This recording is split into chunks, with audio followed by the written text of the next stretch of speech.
Screech by TarynMcT. Read by Oakshadow5. Chapter 38. Eraser, they're after you, Rocklock pointed out unhelpfully. Fatgum and Kirishima had both gotten separated from the group after they shoved Shota out of the way of Mimic's very pointed attack. Yeah, I know, Shota replied tersely. He was actually a little proud of himself for not being sarcastic or rude to the man who had been talking down to his students since the briefing and actually staying professional. Oh, what's he after Eraserhead? Hitoshi asked, voice dripping in the sarcasm Shota was holding back. I couldn't tell. It's not like he yelled out, "Die, Eraserhead," or anything. Hypnos, behave, Sashi warned, giving Shota a quick glare when he snorted at his son's comment. Hitoshi only gave a non-committal hum in reply as the group continued on to their goal. They had only managed to run for a few moments before a section of wall opened up again, exposing someone Shota had hoped never to see again. At least not where there were witnesses. Bakugo Katsuki. That blonde punk was just standing there, smirking at the group and flexing his right hand. "Look what I found, a group of pathetic nobodies!" He snapped at them. Shota had just tightened his grip on his scarf to attack when Kaminari raised his hand and called out, "Dibs!" with a look of vicious glee on his face. Shota did a double take when he saw that look on Kaminari's face, completely unused to seeing anything other than a friendly smile on the blonde's face. But then he remembered that Kaminari had been at the mall with Izuku when Bakugo murdered all those people. "Fuck you! I want the purple, asshole!" Bakugo retorted.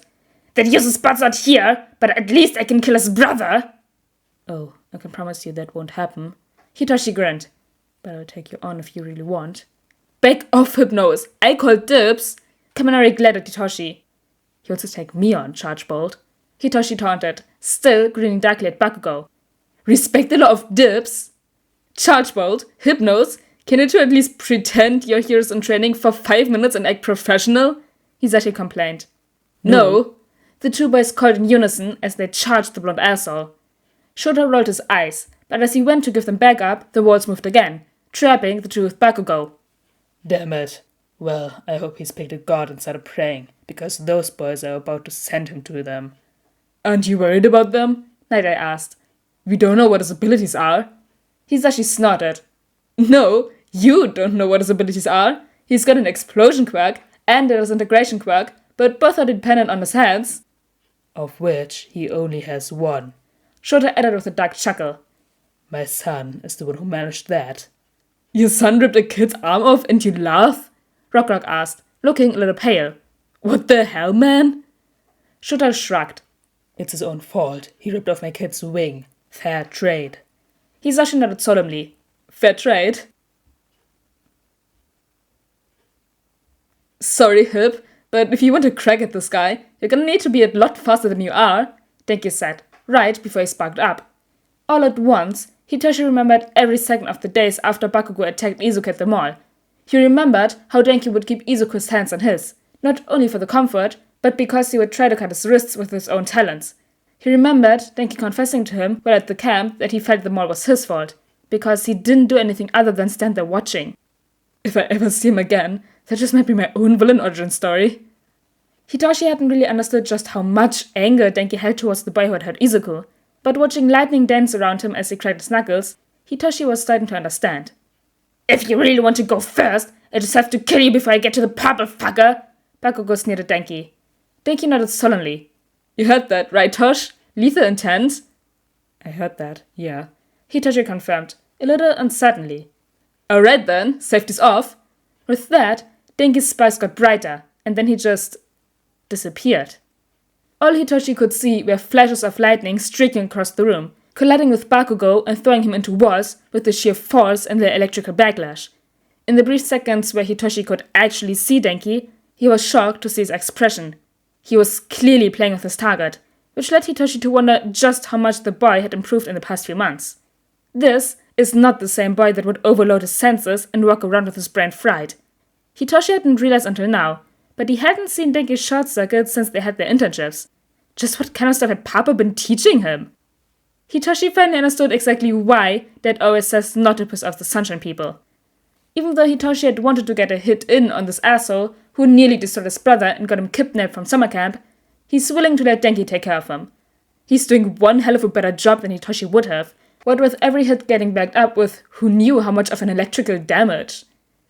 Hitoshi could see a fear starting to show up in Bakugo's expression, finally realizing he had grossly underestimated his opponent, but not sure how to fix it. Honestly, Hitoshi wasn't sure how much longer this fight was going to last. Denki was playing around, true, but he had also been going for a few minutes, and Hitoshi was sure he'd hit his limit sooner or later. Sure enough, a few moments later, it looked like Denki might have hit his limit, since he appeared to stumble and skid to a stop a few meters away from Bakugo, as if he seemed to stop to catch his breath. Hitoshi could see the sense of exhaustion in his stance, and it looked as though Bakugo could see it too, as he smirked in triumph and darted towards Denki with his hand raised to grab Denki's face. But before Hitoshi could move in and take over the fight, Denki grabbed Bakugo's wrist and snarled at him. Nice try. You think this is over? Bakugo laughed out. Think again, you electric bitch! He let loose an explosion point blank at Denki's face. Shit, Denki! Hitoshi was freaked out, thinking he might have just witnessed his friend get seriously hurt. But then he heard Denki laugh. What? Is that all you've got? My electricity is 10 times hotter than that. You wanna see? With his hand still gripping onto Bakugo's wrist, Denki let loose what looked a lot like his old indiscriminate shock move, but with it focused just on his hand. He kept the shock going for a few seconds, but when he finally let him go, it was clear to Hitoshi that he had short-circuited himself. Hitoshi quickly stepped in to take over the fight, since there was no way Denki would be able to continue like that, but Bakugo had collapsed onto the ground and was cradling his arm close to his chest.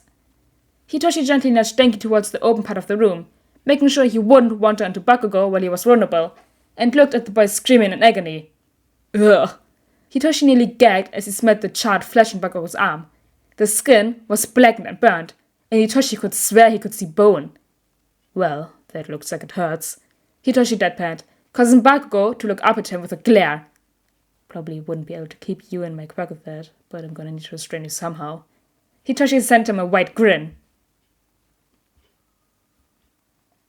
There was a very small pool of heroes that truly scared Mirai, but after today, that number had increased by 2.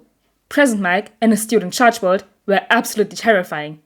He hadn't seen Chargebolts fight in person, but looking at the charred stump that was all that was left of Bakugo Katsuki's right arm would be telling enough, but there were over 50 moderate electrical burns on the boy, as well as a few bruised ribs from blunt force.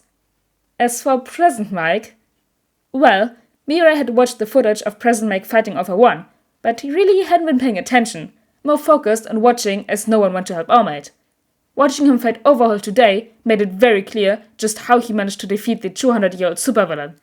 It was obvious he had practiced in quackless combat, or at least that he didn't rely on his quack, and at the same time, he was very adept at using his surroundings to take cover if needed.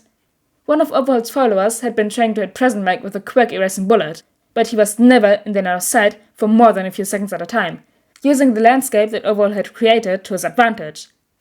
And as if Present Mike alone wasn't enough to inspire awe into Mirai, watching the way he fought seamlessly with Eraserhead was just incredible. The two fought as if they had been doing it their whole careers, and since Mirai knew they had known each other since they were in high school, they very well could have been working together since then. Mirai had already known Eraserhead was ruthlessly efficient. He'd been on the list of heroes that scared Mirai for years, but Present Mike's friendly demeanor, and that of his student Chargebolt, had hidden the fact that they were just as terrifying. He looked at Eraserhead's purple-haired intern as he put his hands in his pocket and ducked his face into his capture scarf, and couldn't help but note the similarities between him and his mentor. That boy, Hypnos, would likely be just as terrifying as his mentor in the coming years. What else was I supposed to do, Dad? Wait, did Hypnos call Eraserhead Dad? He didn't have hands anymore to hold the cuffs. His band of arm, stump, was causing him too much pain for me to keep him under my quirk. The only other option was to knock him out. Eraserhead snorted and lightly shoved Hypnos by the face. Brad, He said with a fond smile. come on, let's collect Mike and Bolt, and we can head back home. Izo's blowing up my phone. I guess the fight was on the news and he saw Mike. I don't know, he might have heard him. Papa wasn't being very quiet, and Izo's hearing is ridiculous. Did you just call Present Mike his papa? Are Mike and Eraser married? And Hypnos is their kid? Scratch that. Hypnos is also on the list of heroes that scare Mirai. Izuku blinked at Denki. No, surely he didn't hear that correctly. He didn't, right? He stuck his finger in his ear to try to clean it out. There's no way he had the Denki burned off Kachan's arm. Izuku looked over to Shoto to make sure he had the same thing, only to see him wrapping his arms around Hitoshi and with his face buried in his shoulder. No, you heard him right. Hitoshi chuckled, running a hand through Shoto's hair. I was there. I watched him do it. It was both beautiful and horrifying. He smacked at Denki as he said that. Denki huffed out an amused breath. He took your wing? What else was he supposed to do? Not avenge my beautiful boyfriend? Izuku smiled at Denki and wrapped his arms around him, kissing his neck softly. Thank you, Denki, he muttered onto his neck. You demons aren't talking about the raid, are you? Shota asked as he walked into the front room and flopped onto the couch. It's still classified. Nope, not talking about anything like that. Hitoshi quickly interjected, shaking his head. Shota chuckled. Uh-huh, sure. He looked at Denki and Hitoshi and then leaned back and closed his eyes. I'm proud of you boys, by the way. You both handled yourselves well. Izuku tightened his hold on Denki and kissed his cheek. That's high praise coming from Dad.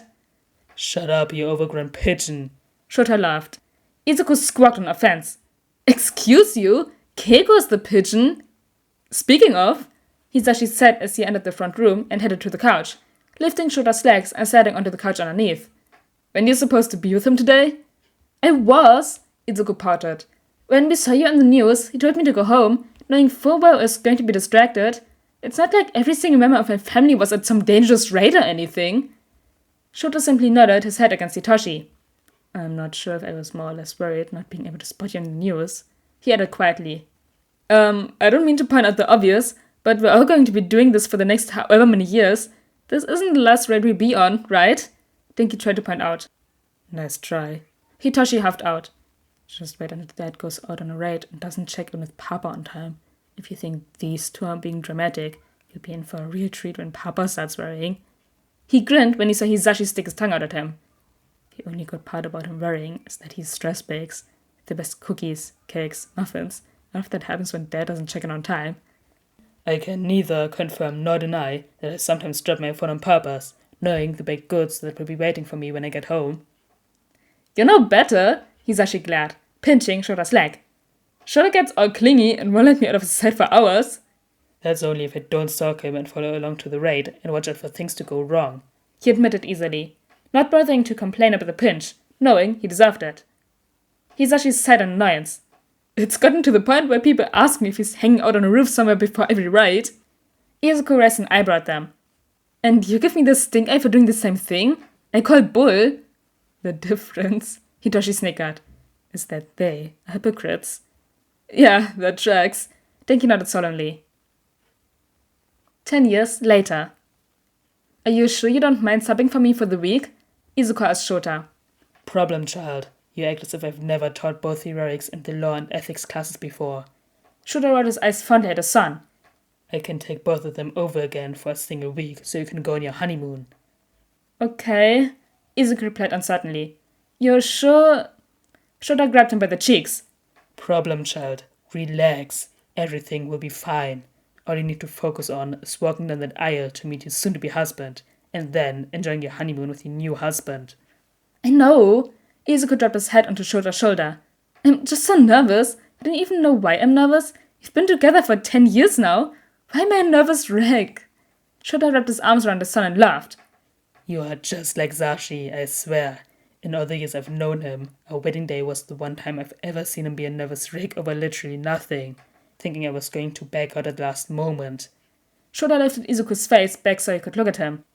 Denki loves and adores you. There's no reason at all for you to be nervous. Izuku nodded. Why does this make me nervous, but fighting villains is just another day? Shouldn't that be the thing that scares me?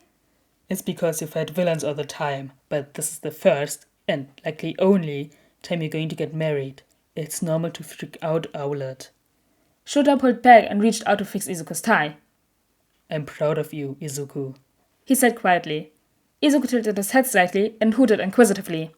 Shota smiled softly at him. I'm just remembering the timid kid I met 10 and a years half ago and looking at all the progress you've made since then. I'm so fucking proud of you. Izuku's eyes started misting, but he didn't let the tears fall. He was trying not to cry until after the ceremony. Thanks, Dad, he managed to say. I'm not sure I would have been able to do it without you. There came a knock on the door, and then Hitoshi stuck his head in. Izu, you ready? Izuku starts fanning his face to try to dry the tears that are just begging to fall. Yeah, they're just here trying to get me to cry, like the asshole he is. Izuku laughed. Shota pulled Izuku in for a quick hug. Come on, if you're ready, then let's go.